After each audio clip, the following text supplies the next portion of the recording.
Ngayong araw nga guys ay napagala na naman tayo sa Marilaki. Samahan nyo kami. Samahan nyo kaming gumala na naman. At ito nga pala guys, binabaybay natin yung Marilaki papuntang Infanta, Quezon. Dahil naisipan naming mag-asawa na gumala at kumain sa Marquez Bulaluhan. Sa mga busy nga pala dyan sa trabaho guys, wag puro trabaho, gumala rin kayo.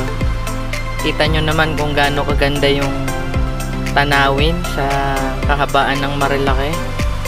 At ayan, bumabakbak nga tayo dyan. At marami tayong nakakasabay. Papunta rin natin ng Infanta, Quezon yung mga yan. Want to sawa sa bankingan guys. At yun talaga yung number 1 na goal natin dyan sa rides na yan. Dahil mahilig talaga ako sa banking. Ayan. Malapit na nga pala tayo dyan guys.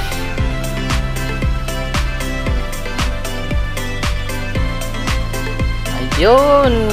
Welcome to Infanta, Quezon. Mabuhay ka Infanta. At guys, eto nga pala, may nakita tayo dito. Harley Davidson tsaka R7. Sobrang pogi talaga sa personal. Grabe. Uy! Lex, uy! Pogi naman ng rider na yun.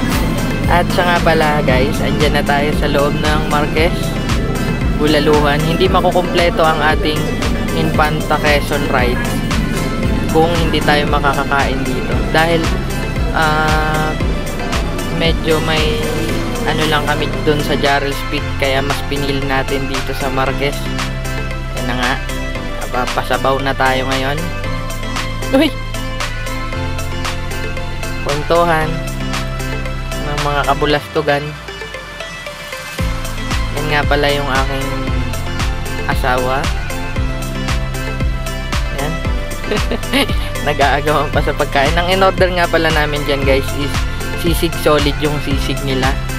Sa halagang 170 ata yung sisig. At 179 ata yung aking in-order nga pala dyan guys is tapang kalabaw. Yan. Ilalagyan natin ng kalamansi yung ating tubig para mabilis yung pagtunaw ng mga pagkain. At iwas na rin yung tawag nito, sebo. Okay. Food trip na naman ng dalawang mag-asawa na parang sabog. Ayun. Hala. Sige, bakbak. Grabe. Paano nga pala mamamayat niyan? Puro na lang pagkain yung nasa isip na mag-asawang to. Yung sisig nga pala nila dyan guys is crispy sisig. Sobrang crispy talaga. Nagsusubuan pa. Kala mo talaga kunwari mahal namin ng isa't isa.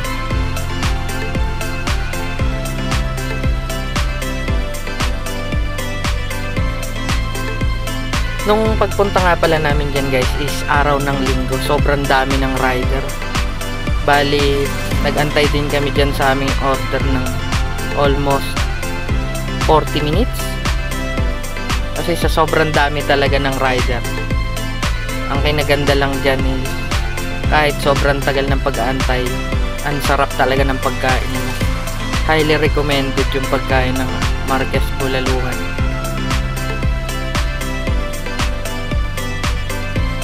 Ito yung aming banding mag-asawa tuwing nakakaramdam kami ng pagod sa trabaho. Ayan. Rides lang, kain, ganun lang. Sana kayo din guys gumala habang bata pa. Tsaka enjoyin yung araw ng magkasama kayo palagi. Diba? magpapadami na ng kanin. Di uso yung diet pag nasa galaan. Tsaka yung ano nga pala nila guys, yung sabaw nga pala nila is hindi lasang nor, kundi lasang pinakuloang baka talaga. Sabaw ng bulalo yung siniserve nila talaga dyan. Kaya may enjoy nyo talaga.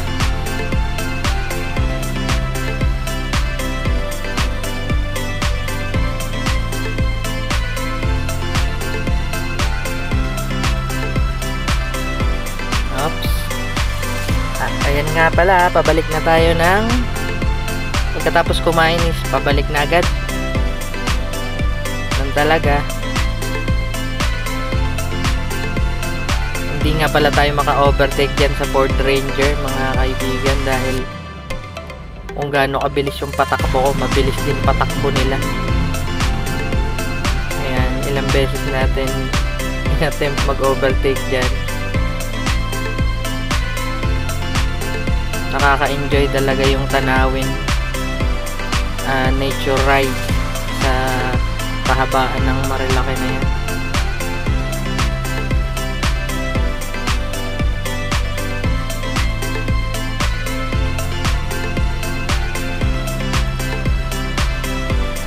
Hindi nakakasawang pagmasdan yung ganda ng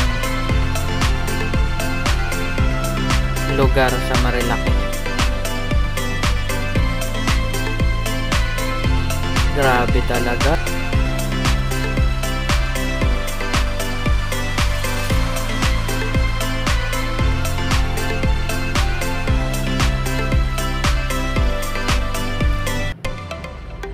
Naka-overtake na tayo sa Ford Ranger. Kaya pababa na tayo ng Maynila. Yan yung mga lokal nga pala dyan guys is okay lang na wala silang helmet, pero nakakatakot talaga. Kung makikita nyo naman sa video, nakakatakot yung mga kurbada na yan tapos wala kang helmet.